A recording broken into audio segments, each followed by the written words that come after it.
to our May webinar for the New Mexico Rainforest University Center. Today we have Charley Wilhite with us to talk about user research and user experience. Charley is a UX researcher for healthcare facilities, and she has her Bachelor's of Art from UNM and her Master's of Art from UCLA in anthropology. She has also had previous work experience with Harvard Energy and Environmental Policy Center, Microsoft Innovation Lab, Google, ATAP and Daydream, Splunk, and Samsung Media. So without further ado, here we go. Here's Charley. Great. Thanks a lot, Cecilia. Let's start first with the UX research advantage. Why should you even think about doing this kind of research? Well, according to Forbes, every dollar invested in UX brings $100 in return. And then Forrester said that the visit to lead conversions can be 400% higher on websites that are regarded with a superior user experience. And finally, when organizations invest in UX during the project's concept phase, they reduce product development cycles by 33 to 50%, according to Interaction Design Foundation. So those are some compelling reasons why you should consider doing this kind of research if you're an entrepreneur, especially. So let's talk about some of the basics and how user experience research reduces business risk, which is the main reason why you're doing this. All right. So what is user experience research? It's how a person experiences absolutely anything. As people who develop products, we usually focus more on products and services. We might also consider the context it's in, what part of a system it's in, whether it's part of an event or an everyday existence, or even a combination of these. We would consider any of these worthy of consideration. There are a lot of internal motivations that influence how a thing is experienced. So it's not just how we develop our product, it's how people think and feel as well. User experience research is done using qualitative and quantitative methodologies and tools. We use scientific method like everyone else, and that means systematic investigation and analysis. It can be scrappy, but there's a system involved.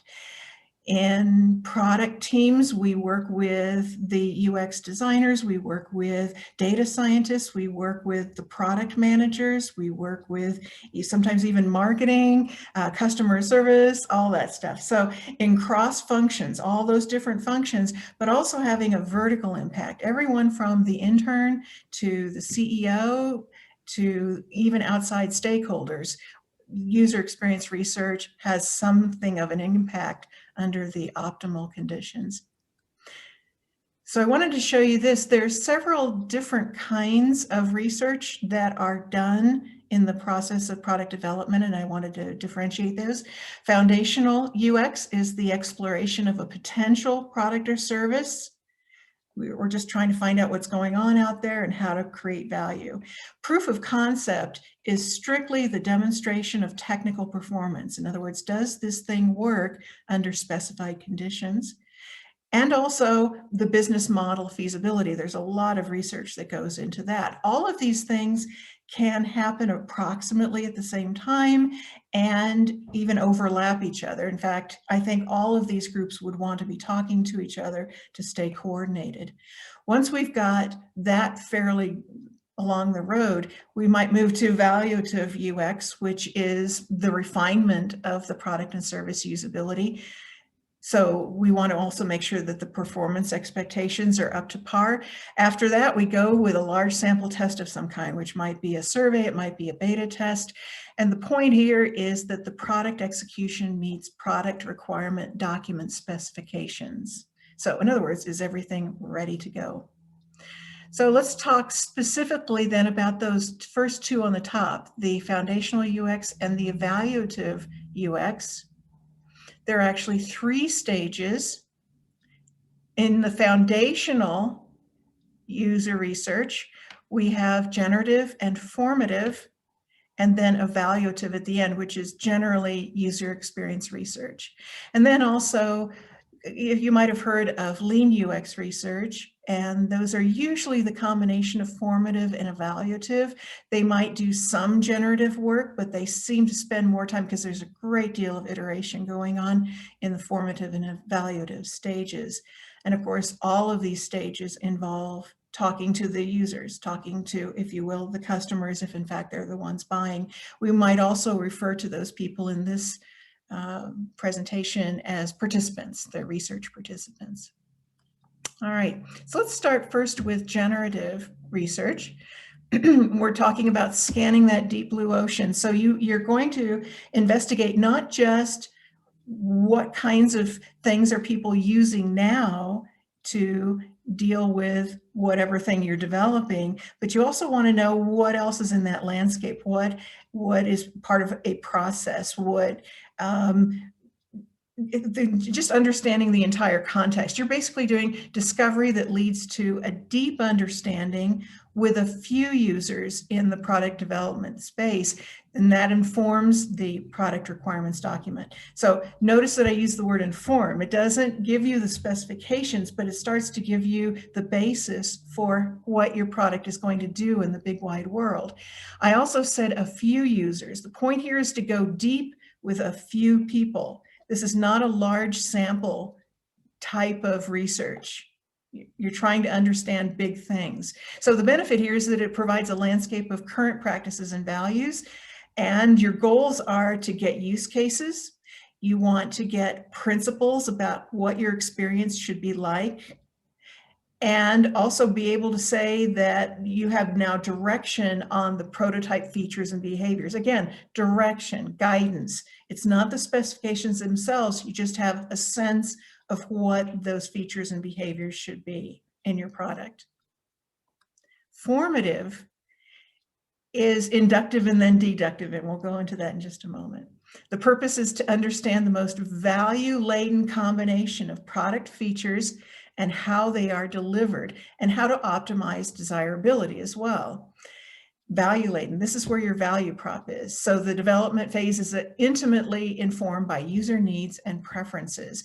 At the end, you'll have one product definition and a design for go-to-market. That is the objective. So let's go into formative a little more deeply, because it's actually got two parts. Like I said, inductive and deductive. Step one is to expand. Your objective is to expand your ideas. So now you've done your generative research, you understand the space pretty well. Now you are generating many ideas that could possibly take care of these people, that they could get their values from your product. Some of these are going to be crazy. Keep those crazy ideas, because that's part of expanding your thinking, and it is informed. It just might be crazy. So you also want to brainstorm your assumptions about what's going on. In other words, explanations that you think are happening, and understand yourself why they seem to be correct, why you think those assumptions are correct. That is the basis for your hypotheses that you can use to test. You can say, we think people are doing this because in this particular context, they need to be able to do certain things because they're these kinds of people, and it fits within this value set that they have. All right, so how are you going to test that? You're going to test in different contexts. You're going to test with different people. You want to say, and you want to be able to say with your hypothesis testing that if in fact we notice that people say this and they do that, we have strong evidence that yes, that assumption is probably correct. And that's hypothesis testing. So you also want to consider the user's needs and wants in combination with various features and business models and so forth. That's where your prototypes come from, and you'll have, maybe you'll start with 20 and you'll work it down to 6 in a combination.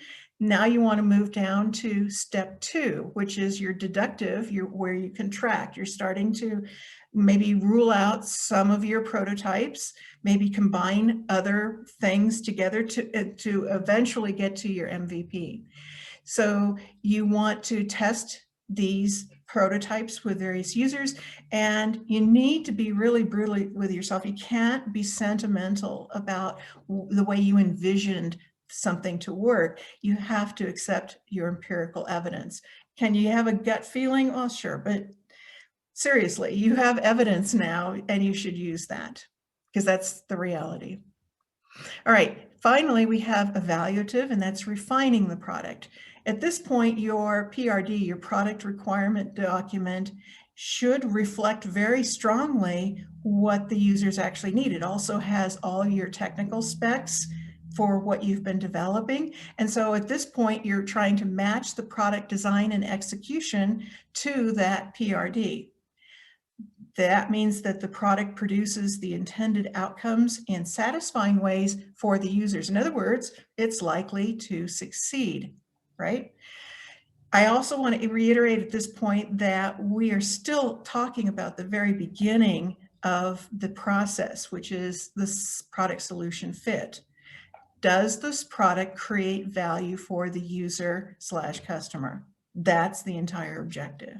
We're not talking about market fit, where it fits with your competitors. You might understand something about competitors because you've done that generative work, for instance, but you're not really talking yet about, what the price should be and how people acquire it and, so forth and so on. Nah, you're not really getting there yet. We're still focusing very much on the product, and we're certainly not talking about scale at this point. This is not on the market. You can think about it kind of along the way, but it shouldn't necessarily have a great deal of influence on how your product fits the solution for your users.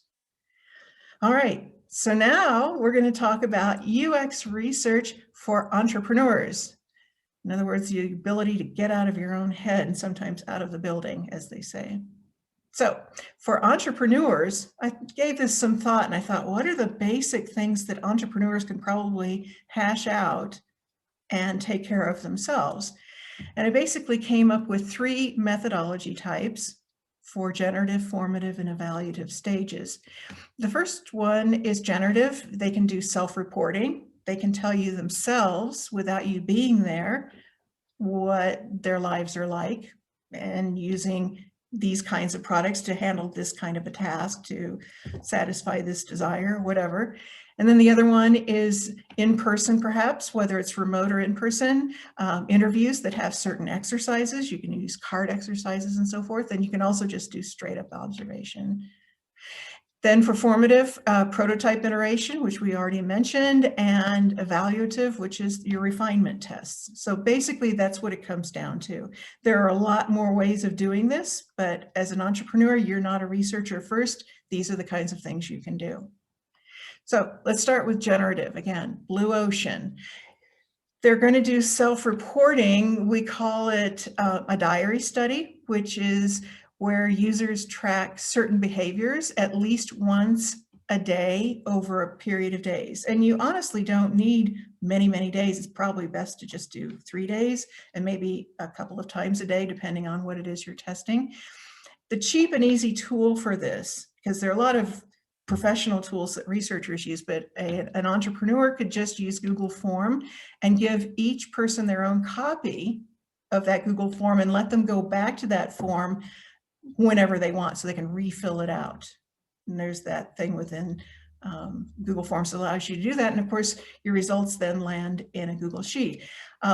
If they're using their Gmail account, which allows them to use the Google stuff, the Google Forms allows attachments of videos or photos, and I highly recommend this, especially the videos. They may tell you stuff in sort of a survey form. Say you ask 10 questions every time there's an incident. One of those questions is make a 1-minute video of what it was like to use da-da-da-da today, or to do something today, and they make you a video. Most people are technically savvy enough to do a selfie video and attach it very easily to a Google form. The other thing you can do, which everybody knows about doing, is an interview. I always try to differentiate these kinds of interviews from a job interview. They are one-on-one friendly interrogations. They are interrogations. They're not conversations. They're not dialogues. They are you interrogating in a very friendly way. You're trying to surface thoughts and feelings about a topic and to get examples and stories. So the main activities you're going to do is semi-structured interview, meaning that you have some questions, but you allow for deviations. They can go off track if they want to and tell you a story. You can do card exercises. You can do diagrams and sketches with them, or have them draw something out for you. And you can do just strictly observation. The next stage, of course, is formative. And here we're talking about prototype iteration. At this point, you've understood the landscape, and now you're moving on to combining features and business model elements to what you might actually put out. So you're going to do tests of feature variations, like we could do it this way or we could do it that way. You can do task flows, like you could do this first, that second, that third. Interaction tests, so are you testing your actual interface? Can they see things? Can they touch that and it moves the way it's supposed to? Does it get them what they want? Do they understand what they're looking at, and so forth? The usual session structure for that is to review the value of current items used for a task. In other words, get them into their own head, get them deep into the topic in that moment. What's great about that too is that they've now disclosed what they're thinking about in that topic for that task. And now you have things you can refer to in the session that are particular to them. Then you want to do maybe a feature walkthrough. Say you've got a feature that you've developed and you want to say, okay, you could actually have them start by wandering through themselves. Just tell them, try to do such and such, try to do such and such task, accomplish a certain thing. What would you do first, second, third? You could also just do a feature walkthrough and show them in a storyboard. Have them literally cartoon it out, what would actually happen as you think, and have them draw on it. Have them scratch it up and write on it, because that's the sort of thing that's now called an artifact, and you can take that back to your team and talk about what they said about your original idea. You can also give them an interface mock-up, which would be everything from just a sketch. There are also tools like Balsamic that are pretty cheap and easy to show basically what you're talking about with the interface. And then you can do evaluation scales. At the end, you say, okay, scale 1 to 5, 5 being really great. How did you feel about accomplishing things here? And of course, you're not just getting the quantitative feedback on here, but now you need to ask the question, why? Why did you say that? Which is so much greater than doing this in a survey, because you're doing it in person, so you can actually probe them. Can you tell me a little bit more about this part, and how would you want to do it? And there are ways you can probe and get a lot more information. Finally, we're talking about evaluative. And basically here, you're trying to measure users' abilities to complete key tasks. Not just key tasks, but any of them. But of course, if you're going for a minimum viable product, you want those key things. Everybody has to be able to do this, this, and this. And you need to test those to make sure those work. So cheap and easy ways to do this, it depends on your product. First of all, if the IP is not very, very confidential, you can try getting on Amazon's Mechanical Turk, or MTurk, for unmoderated tests. Super cheap. Also not very great, but you'll get a pretty good sample size for pretty cheap. If it's a digital product, you can do remote, you're doing a screen share and giving them control. If it's in person, you can basically do the same thing, putting up screens that are in browsers or in your design tools. If it's a material product, literally something that material exists, remotely, you can do something that's called design fiction. Look it up, it's pretty complicated, but really great. Video conferencing using body cams, all kinds of stuff. In person, again, body cams, task completion studies. Again, if you've got this thing that's physical, can you actually complete what you're doing by using this product? And if you're doing a service, you don't have anything material to work with or even digital. So there's several phases. Fish food is actually a Google term, which means that your team is using it themselves. They take it home and they try to use it, or they use it in the office or whatever.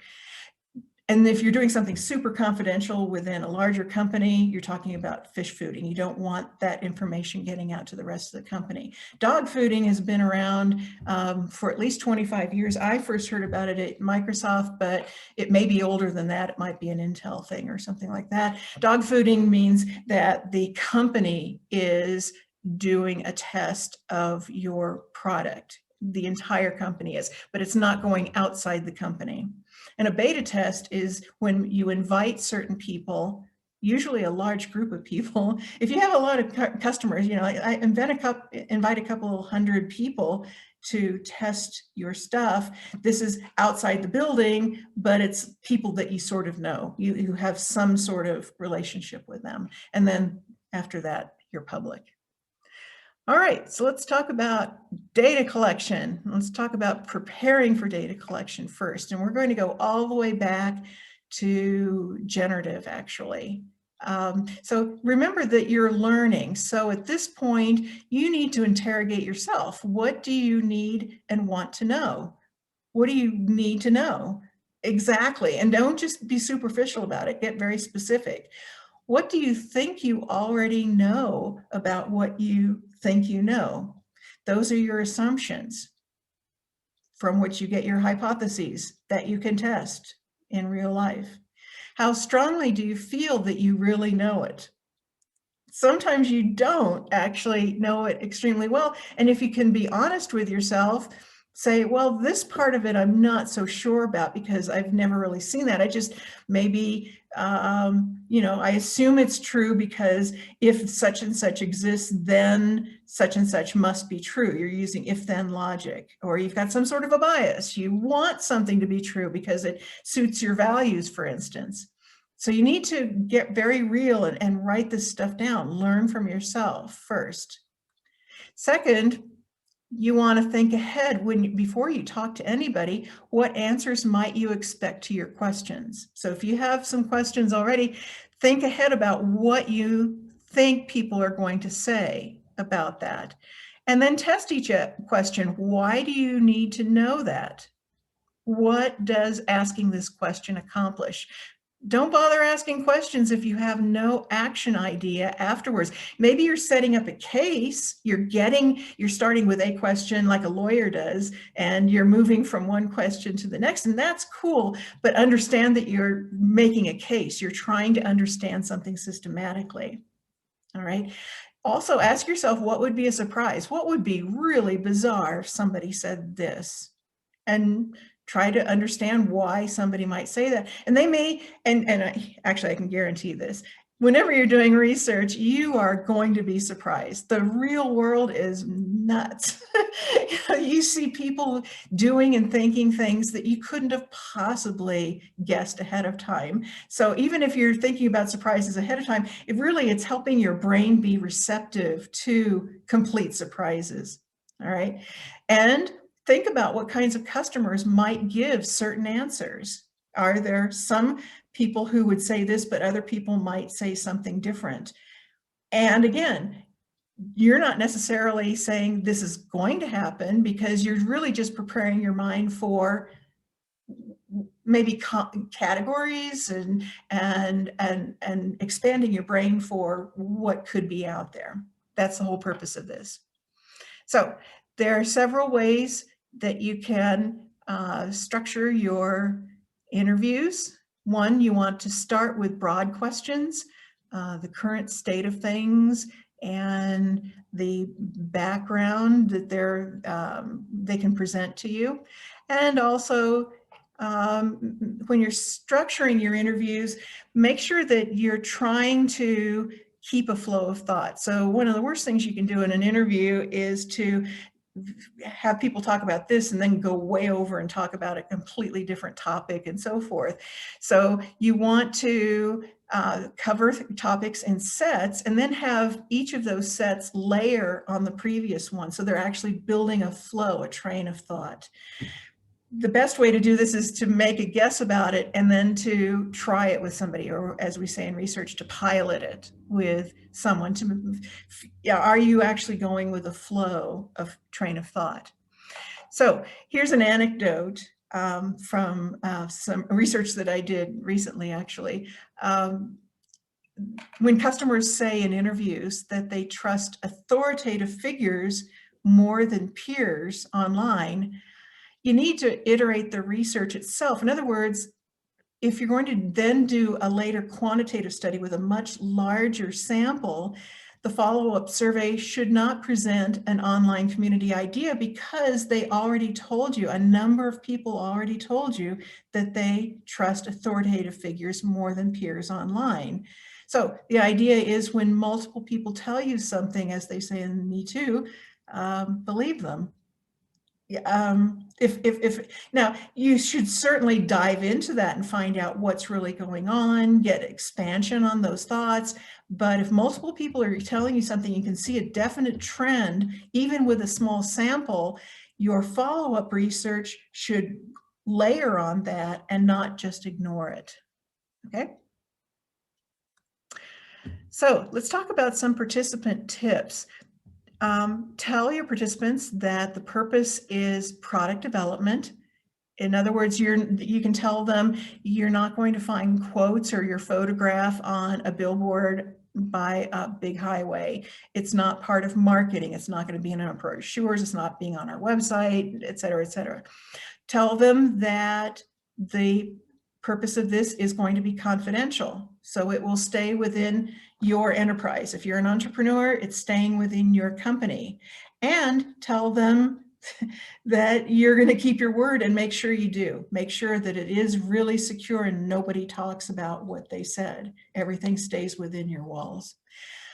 However, you can also tell them that during the process of doing the interviews, that they're free to take a break during the session. In fact, if they just aren't feeling this, they can even say, you know what, I'd really rather not continue. And according to research ethics, let them go. That's fine. Go with somebody else. All right, so let's talk about the session itself, inhabiting their world for a while. It's all about them. So first thing I want to talk about is, if your team is participating, if you have other people involved in your product development, give them things to do. You can have them run camera, video camera. You can have them do sketches. You can have them do something that they want to be able to do to be part of the data capture, because obviously their impressions are part of the data in a certain way as well. But you also want to avoid introducing mental noise with your participants. So for instance, if you're doing a remote session, it is a one-on-one session from the user's or customer's point of view entirely. It's you and them, and that's it. So you don't introduce the team members, because this is not a meeting. This is not it's something where you're all letting your feelings out. That's not what the point of this is. But you do need to tell the participant that team members are listening. That's the ethical thing to do. Also, you need to get permission to record, and preferably they do. If you don't have permission to record, have one of the team members take your notes. Don't do the notes yourself, because you're paying attention to asking the questions and getting the data collection. Get somebody else to take the notes. If you're doing this in person, you can introduce them by first name and tell the participant what their role is, maybe. But these people should have no active participation during the session. So again, passive. They can run camera, they can do sketches, they can start doing storyboards to collect use cases. They can pass you a note and say, be sure to ask them or what about, so everything is going through you rather than directly from them. I guess I want to remind you that if you've ever been in a job situation, or you have applied for a program and you entered and there's a room with, like 6 or 7 people, or fewer, even 3, and they're all peppering you with questions, it could come at you from any direction. That's really intimidating, and intimidating is not what you're trying to do here. You need for them to be very low stress so that they can freely talk about their own situation. This is a safe space for them to talk as they wish and do what they can do. So it only comes from you. Then after the session, you want your team members to write field notes. And to be clear, field notes are not regurgitating the data. These people heard the questions, they got the answers, but you're recording. So you don't need that in the field notes as well. What you do want are your teammates' impressions and early reactions to what went on in this session. What was it like to talk to this person? What was this person like? Were they stressed? Were they giving you far more information than you asked for? What was it actually like to be there? Was there a noise in the background? There are all kinds of things that you want to make a note of, because frankly, me as the researcher, or you as the researcher, may not notice everything because you are focused on that one person, but there's a lot going on in that context, even in a video call. All right. You also want to know from your team what stood out for each individual. That is something that you can take back to your workshops and whatever, to say, okay, why did that stand out for me? Was it just because this person articulated it well, or did it surprise me? It wasn't something we ever heard before. Why haven't we ever heard it before? What really stood out at this point before you've done any systematic analysis? Here's a pro tip too. When your team arrives, whether you're virtual or whether you're in person, you arrive in silence and you leave in silence. The point here is that you don't want to be walking up to someone's office or their house or wherever, and you're chattering about your own company or the research process or the last person you interviewed or any. No, that's really awful. That's not good professional behavior. So you want to arrive silent. They can't hear anything you're talking about. And when you leave, you're not going, oh my gosh, she was chewing gum the whole time. No, don't make any judgments, right? So you need to leave in silence until you're out of earshot, maybe in a car, whatever, so that they can't, you're out of their radar at this point. And then go debrief elsewhere. And by debrief, I mean, this is kind of like field notes, but it's a time while this session is really fresh in your mind. Go get coffee someplace and just sit down and turn that recorder on. And what did you actually see? And go ahead and have a little argument about it. Just see what's going on. It actually feels really good to do that with your team as well, so that it's not just stuck in your head. You can actually start processing it with the other people on your team. So how do you handle an interview? Well, if you're in the midst of the interview and you're doing it, recognize that you may ask a question and they may give you an answer right this minute, but the rest of the answer or more juice about it may actually come later, because basically all you've done when you've asked a question is you've started them thinking about that area, and they may have also thought in the context of other things you were talking about.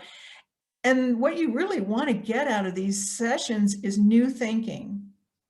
So in the first 20 minutes, 30 minutes, even sometimes an hour, all you're going to get is stuff they've told themselves, stuff they've told other people, and it's not super highly processed.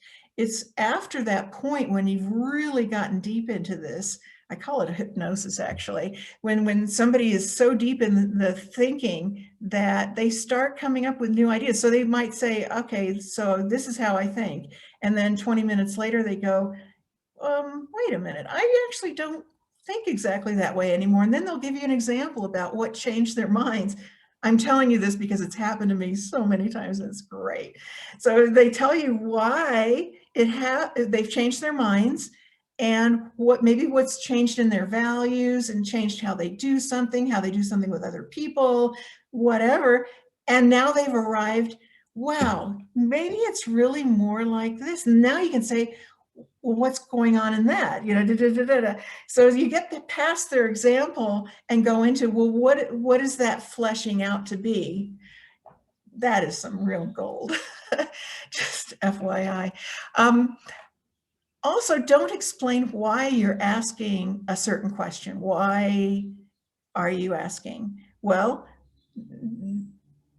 that's behind the curtain. You know, say, maybe you can ask, well, is there something about that question you don't understand? Or is something sensitive about that you don't want to talk about? Is there some element of that you can talk about, et cetera, et cetera?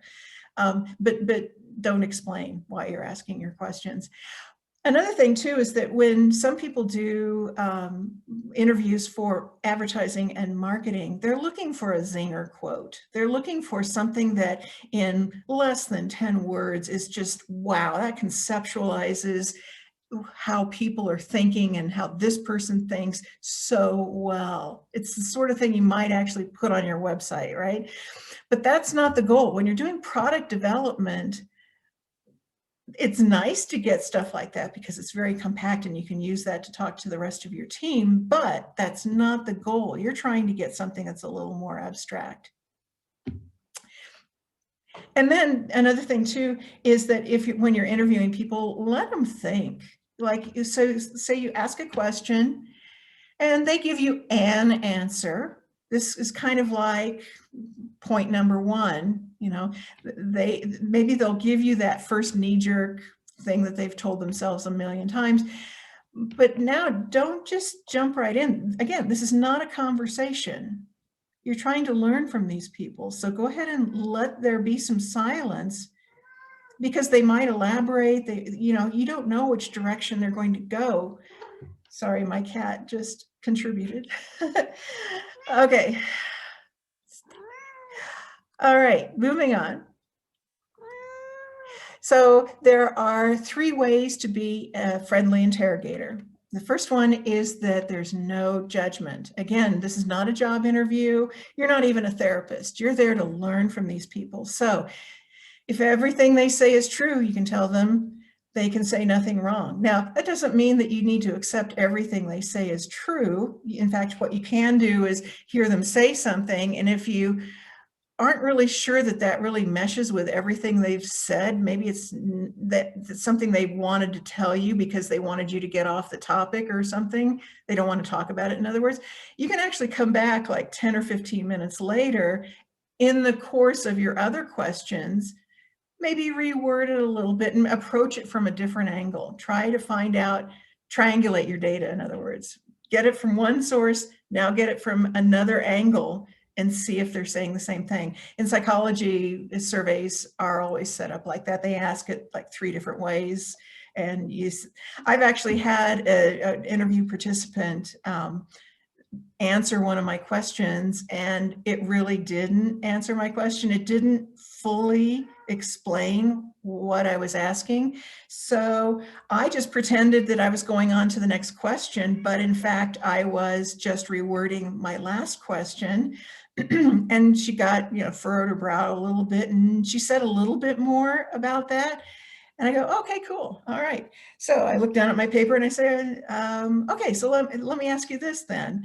And all I did was reword it a 3rd time. And this time, she kind of got mad at me. She actually said, well, almost like in her voice, she was saying like, didn't you hear what I said? But now she blurted it out. And now I understood what she was talking about. She wasn't being clear, and now she was. Now, I just, you know, smiled at that. Great. Now let's move on to the next question. So again, I kept this ruse up that I wasn't actually trying to interrogate her. I was just trying to understand her point, being the kind of person that she was. All right, so moving on. So Not everyone has the same story to tell. In a survey, you've got like 20 questions and you expect everyone to complete. So they've answered every single one, and each question has its own compartmentalization. You've got multiple choice and true and false and so forth and so on. You're asking people to answer within a range of what you've given them. But in a generative and even in a formative stage, some people will be able to tell you about this part because it's their experience and they have an opinion about it. But other people have other experiences and they have other ways of weighting the value, if you will, of what happened with them, to them, for them. And go ahead and let people tell their particular story. Don't, for your own purposes and analysis, you'd like to be able to go back to the office and say, you interviewed 6 people, you got 6 answers to this particular question, but not everyone can do that. So don't expect that. Yes, you can ask everyone the same questions, but if they really don't have much to say about something, move on. That's fine. Be objective, be completely interested in whatever they say or do. Everything. Be more concerned about what they're talking about and what they're saying than your list of questions or your team members who are sitting behind you. All right. There's a second way to be a friendly interrogator, and that's to be less visible. You've heard about being a fly on the wall. Well, yeah, so you let them do the talking. Again, not a conversation. You're supposed to do less than 15% of the talking through all of this. And how do you do that? You've got long questions. If you've got a long probe, here's an example. Somebody says something and you're not sure of why. Instead of just saying, why did you make a full sentence out of it, you can say, because, and just tilt your head. I mean, it doesn't take much to just get them to keep going and just gently nudge them toward the kinds of things you're looking for with as few words as possible. Even if you're saying, say, some sort of a metaphor, you can say, well, is it more like this or more like, you don't have to complete it. You let them do the thinking, let them validate whether or not you're thinking along the right paths, and deflect everything to them, everything. Yes, you can. I was in a situation though once where I was in the field and I could tell that my participant and a friend that we went to go visit were kind of testing me to find out if I was cool enough, if I was legitimate enough to show what they were working on, which was slightly illegal. And so I needed to disclose a little bit about myself so that they could relax and move forward. But I would not do that every time at all. Otherwise, it's all about them and you're not talking about yourself very much at all. All right. And the third way is to allow yourself to appear ignorant. Usually, for instance, I find that when I sometimes trail a salesperson or some sort of customer service person into the field when they're talking to their customers, they tend to, when talking to them, say, oh yeah, I know exactly what you mean. And you know, they're all agreement because they cannot appear ignorant to the customer. They need to appear like they're an expert of some kind. You're a researcher, you have the luxury of not necessarily understanding everything that people are saying. So understand their points during the session. In other words, if they say something you don't quite understand, don't just say, aha, okay, I get it, okay, and just move on. If you don't understand it, you're not going to understand it later either. So probe, ask them, I'm not sure I really understand what you're talking about, and you know, do what you can to get them to elaborate. Ask for examples, ask for clarification, ask for these metaphors, as I mentioned before. Is it more like this or that? And again, allow yourself to look a little bit stupid, because if you think about it, it's one way of reinforcing the idea that you've come to talk to these people because they are an expert in what you wanted to come and talk about. They're there to teach you something. So if you come across as a fellow expert, they won't explain as much. And then finally, press them to express themselves as specifically as possible, you know, understanding that, you know, depending on their ability to articulate. And, some people just can't quite, but be as specific as possible and make sure you understand at the end. Here's a pro tip. When you go on the field, or if you're online and somebody is running video, or you're taking photographs, if you or your belongings or any outside stuff, team member stuff, is in the photo or is in the video, that media are now invalid data. Why? Because you're not part of the usual context. You're visitors. This isn't the time for everybody to stand up and get a group shot of us in the field in somebody's house or their office or whatever. No.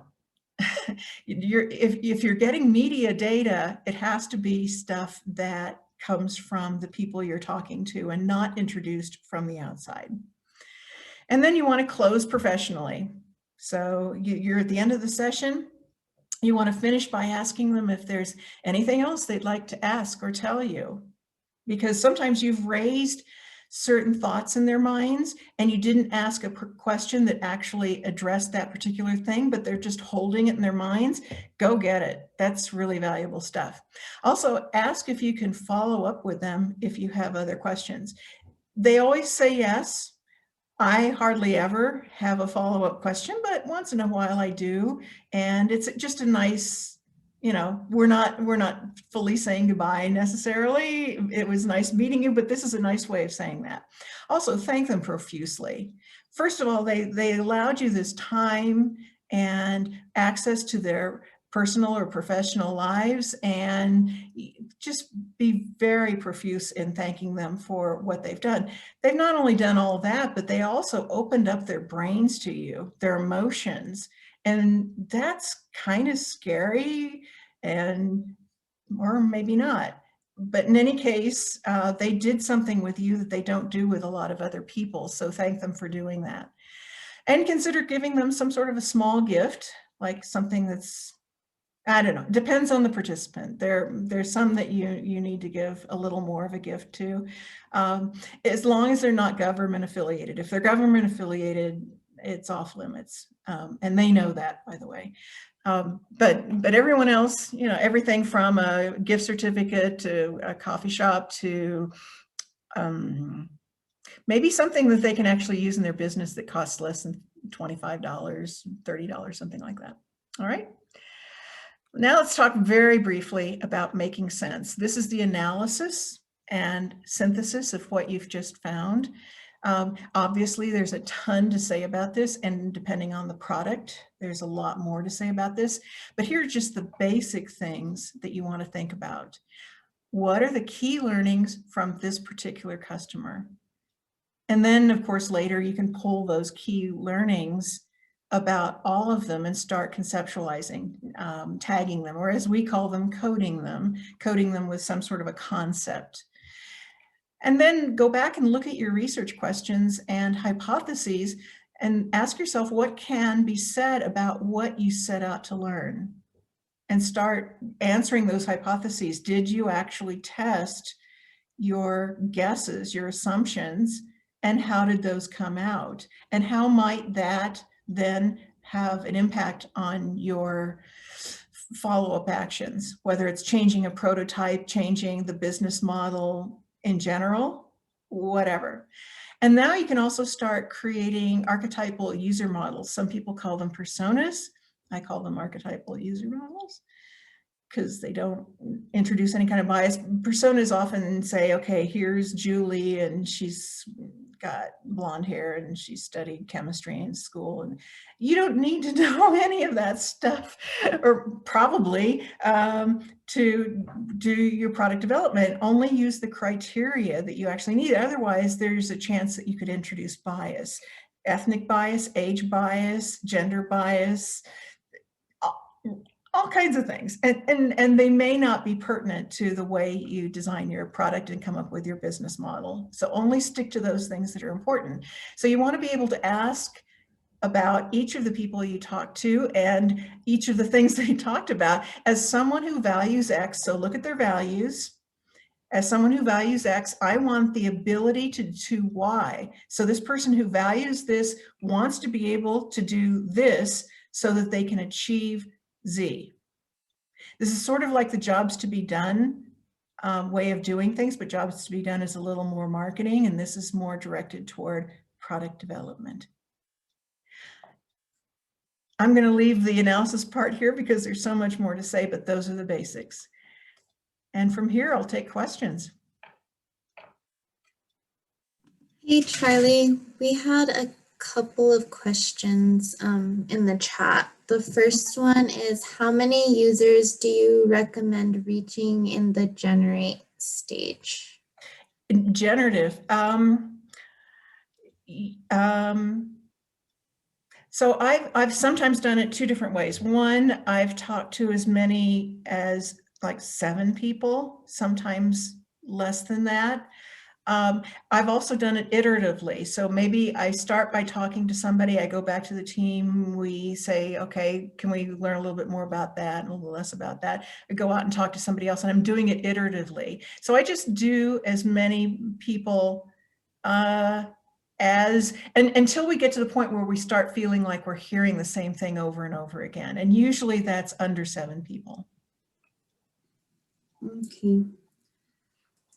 The next question is, do you have any recommendations for how to approach consent for user research? Consent for user research? Mm-hmm.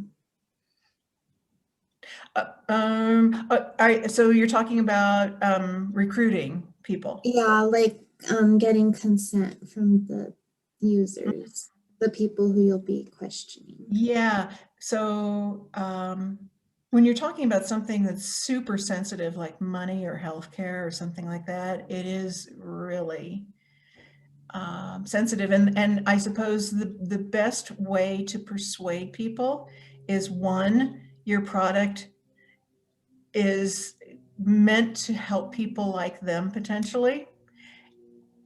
And that's not only them individually, but also people like them. And so you can appeal to their altruistic natures, that they're actually helping the world to participate in this more. You know, you're helping society, you're helping your community, and so forth. And how would you go about that? Like through an email or? I see. It depends on the best way to contact them. If you don't know these people at all, in other words, yeah, well, how did you get a list? That's interesting. If you got a list of people, say, who are members of some organization or something like that, and they don't know you, get somebody to kind of introduce you and say, we know this person is doing research, and yeah, they're legitimate and they're doing valid stuff. And then you go ahead and make your pitch to recruit people. And I would put in that email that's going out a link to what's called a screener, a survey, a very short survey that will determine if this person is right for your study. And the thing about screeners is you want to only ask them questions that would actually rule them out. Don't ask them, in other words, questions that might be data. I mean, yes, in some ways it counts maybe as a demographic in your data, but be clear that what you're asking are things, is this person correct for that study? And then you're getting a list of people who have consented. You know, the last question you're going to ask is, we have in mind a study that involves an interview. It'll be done online, and we can give you a $15 coffee shop gift certificate. And it would be in the next week or so. Take an hour of your time, give them the details, have them fill out the survey. If they fill out the survey and say yes on that survey, you've got someone who's consented, and you know whether they are appropriate for your study. Okay, we have another question from Sadaf that says, when we're testing wireframes, etc., how can we account for the behavioral versus attitudinal? As in, how can I mitigate my customers saying they want a product or feature if they're not actually going to use it? Is the only way to mitigate this in the test phase. Ooh, if they're not actually going to use it. So, so maybe these people are buyers and not users? Or, If Sadaf wants to unmute to clarify. yes, I'd like to know more about that. Yeah. Hi, sorry. It's more of if, for example, if I've got an existing product, maybe like an online accounts product or a website, and I know it's not working and people are giving me lots of features, for example, but the features that they're telling me aren't necessarily the features that they will use.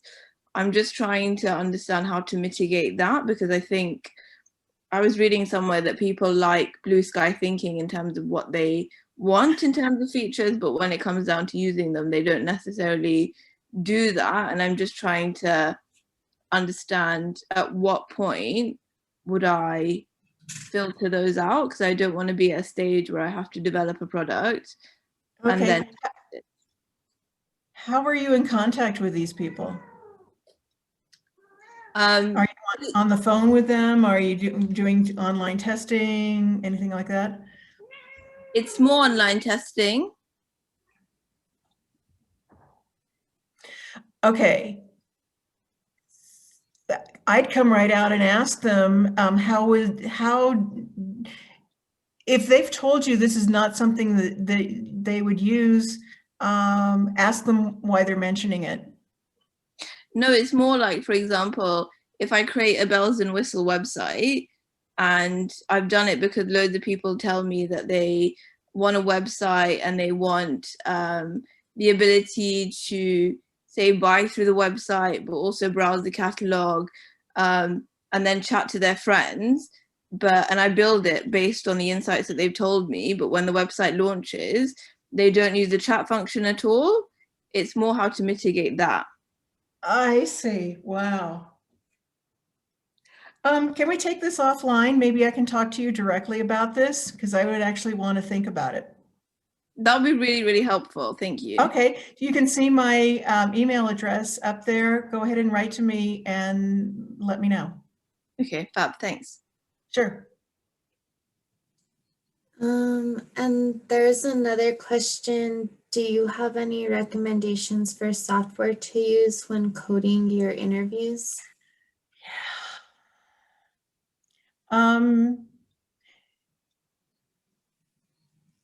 Yes, and I almost put in a slide in this deck about tools, but there's so many.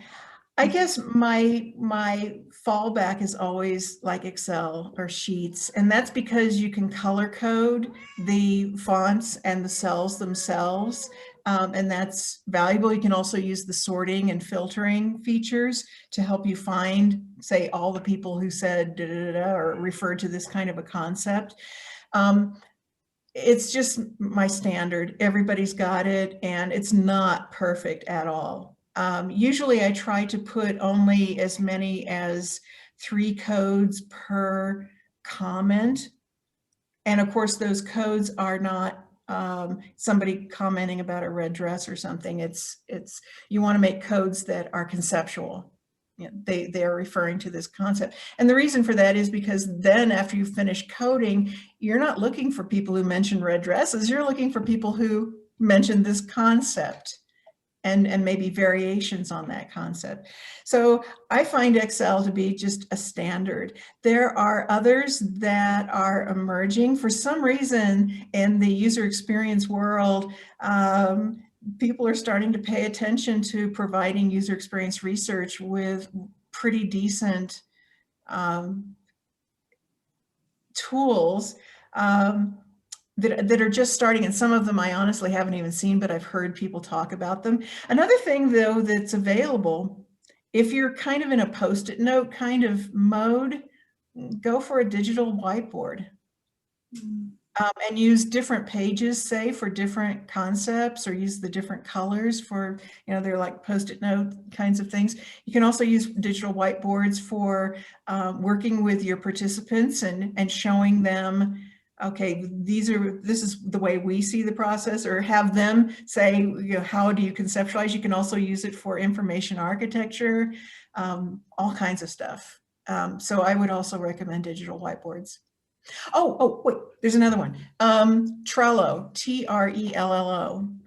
Yeah, It's Nathan just last mentioned that in the suite of tools, but it is a freebie, and you can use those columns and cards in a lot of different ways. I've actually used that for research with my team. Actually, I tried to get the team to understand concepts, and I was trying to understand the way they saw things, and it worked extremely well. So yes, I would also recommend Trello. Okay, thanks.